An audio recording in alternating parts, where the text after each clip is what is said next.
Hey, Sub-Furies. I'm done. It is finished. Dobby is a free elf. I have cast off the shackles of exams and returned to making videos for you. So good to be back. Today's video suggestion comes from Tim Brodsky, who asked about the mystery of the Night Fury eggs. How do they hatch and what can they tell us about Toothless?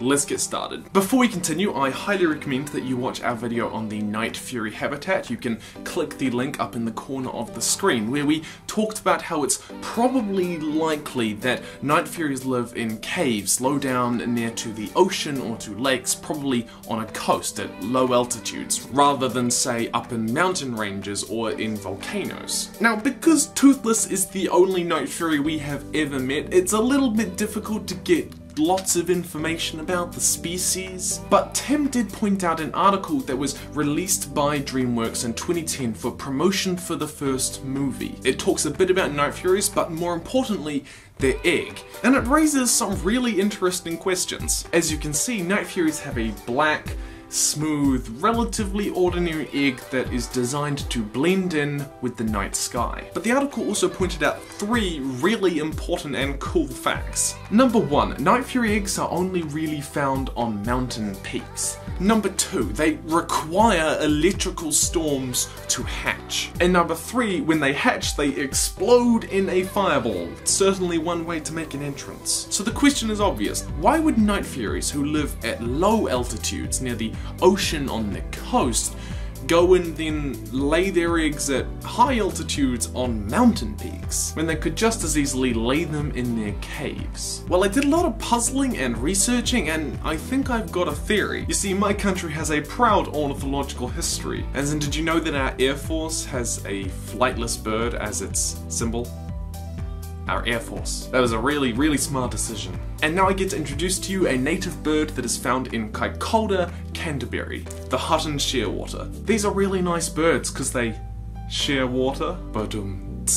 Now, these birds are pretty damn unique, and I'll tell you why. The Hutton shearwaters are seabirds that rely on the ocean for food, just like Night Furies do when you see they eat so much fish. But they are one of few seabirds that only breed on the mainland. When shearwaters decide to breed, they fly 1,200 meters, or nearly 4,000 feet for you heathens, up into an alpine environment, into the mountains, just to lay and nest an egg. Now, why would they do this? Do they just enjoy the mountain views, or do they really enjoy hiking? Not really. Actually, they might like hiking. How would I know? No, the Hutton shearwater flies so high up into the mountains just to lay an egg away from the coast where they tend to hunt and live, so that they can protect it from potential predators. Unlike a lot of other birds, Hutton shearwaters only produce a single egg per year, and making sure it is far away from people who really like omelets is what is known in biology as a high investment parental strategy. It's where they do everything possible and invest a lot of time and energy into making sure that just like one of their offspring, their babies, survive, as opposed to animals like rabbits who just have lots and lots of offspring and hope a few of them aren't hit by cars. My theory is that Night Furies are also high parental investment animals, and this explains why their eggs are found on the tops of mountains. That they don't have nearly as many eggs as other dragons might, so they have to do everything they can to ensure that their one or their few eggs survive. So just like the Hutton shearwater, the Night Furies fly up to nest and lay their eggs on mountain peaks, far away from their seaside caves. In fact, this would actually fit with how Night Furies and Whispering Deaths are natural enemies competing for habitat. Whispering Deaths don't tend to like going too far up, and so Night Furies taking their eggs up to mountain peaks would actually protect them from one of their primary predators, by ensuring that the Whispering Deaths will never come near them. So there we go. The fact that we find their eggs in alpine environments doesn't necessarily mean that that is where the Night Fury lives. Night Furies merely travel up there to nest and protect their egg. Beyond this, the fact that Night Fury eggs require electrical storms in order to hatch may also tell us why they're on mountain peaks. That they need to be in the heart of the storm with enough energy in the air sufficient to trigger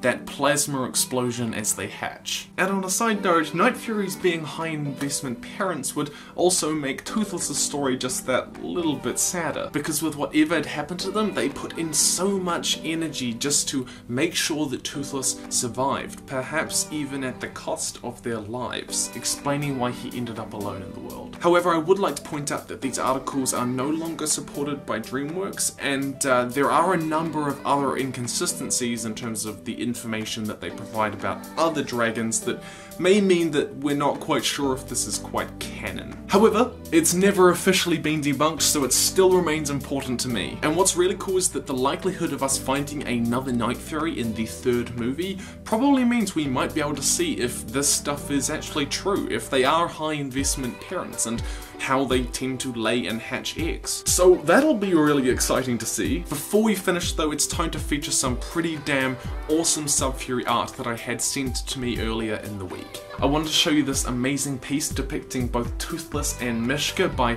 Leffy Draws fan art. It's just awesome and gorgeous, and I really think it's awesome. I've currently got it as the background to my phone. There's a link to her DeviantArt page down in the description below. You should go and check her stuff out. Once again, if you've got some awesome Sub-Fury art that you want to show me, then send it to me at hellofuturemeyt@gmail.com, and I promise that I will see it. But that's all from me. Oh my gosh, it's so good to be back. To be free, Sub-Furies. My question to you is, what is your favorite dragon egg from Rise of Berk? In the meantime, follow me on Twitter, Wattpad, Facebook, email me, send me stuff that you have made at the address or the links in the description below. Stay nerdy, Sub-Furies, and I'll see you in the future.